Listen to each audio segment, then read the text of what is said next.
दूर पहाड़ों के बीच एक गांव था। उस गांव का नाम खाती गांव था। वहां के लोग बहुत ही सीधे और सरल थे। गांव के लोगों का जीवन खेती पर निर्भर था। उसी गांव में मोहन नाम का एक गरीब किसान रहता था। मोहन के परिवार में उसकी बूढ़ी माँ सरस्वती देवी, उसकी पत्नी विमला और उसका 5 साल का बेटा दीपक था। मोहन के पास थोड़ी सी जमीन थी जिसमें वो खेती करके अपने परिवार का पालन पोषण करता था।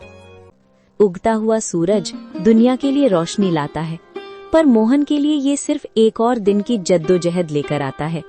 फूस की छत से छनकर आती रोशनी सीधे उसकी बीमार माँ के चेहरे पर पड़ती है। मोहन, आज दीपक को क्या कहूंगी?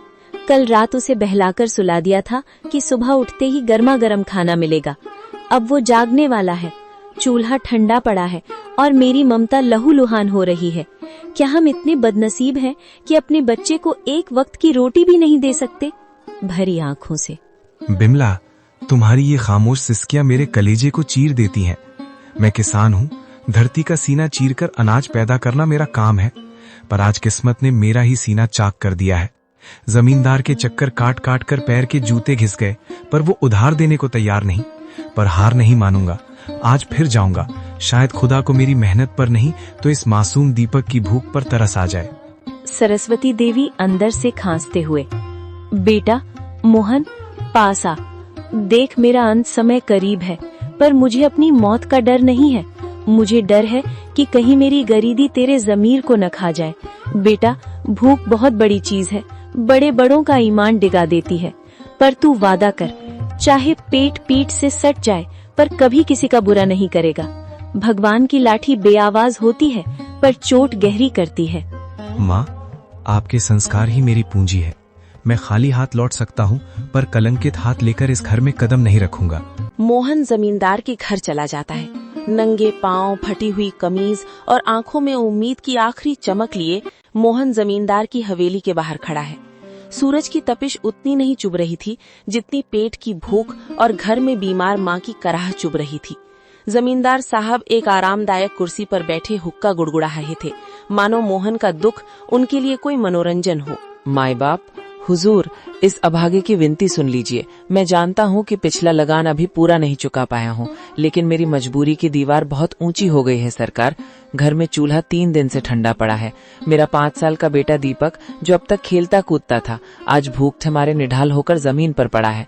वो मुझसे रोटी नहीं मांगता सरकार, बस अपनी पथराई आंखों से मुझे देखता है और उसकी वो खामोश नजरें मेरे कलेजे को छलनी कर देती हैं।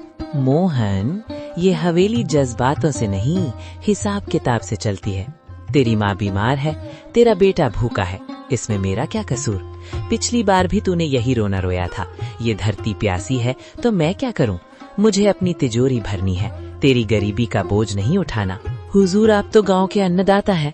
अगर आप ही हाथ खींच लेंगे तो हम जैसे छोटे किसान कहाँ जाएंगे? मुझे बस थोड़े से आलू और मटर के बीज उधार दे दीजिए। मैं दिन को दिन नहीं समझूंगा, रात को रात नहीं देखूंगा।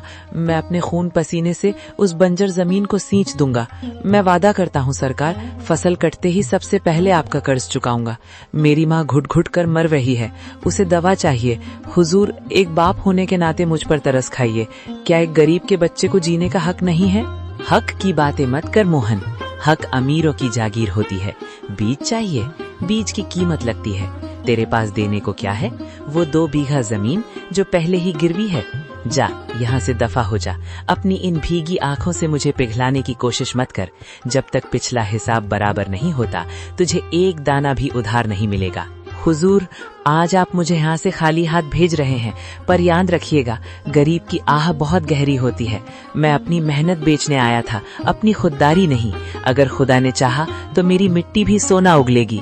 आज आप मेरी गरीबी का मजाक उड़ा रहे हैं, पर वक्त का पहिया घूमेगा हुजूर, वक्त का पहिया जरूर घूमेगा। मोहन अपनी फटी हुई आंखों में आंसू लिए भारी कदमों से हवेली की सीढ़ियां उतर गया।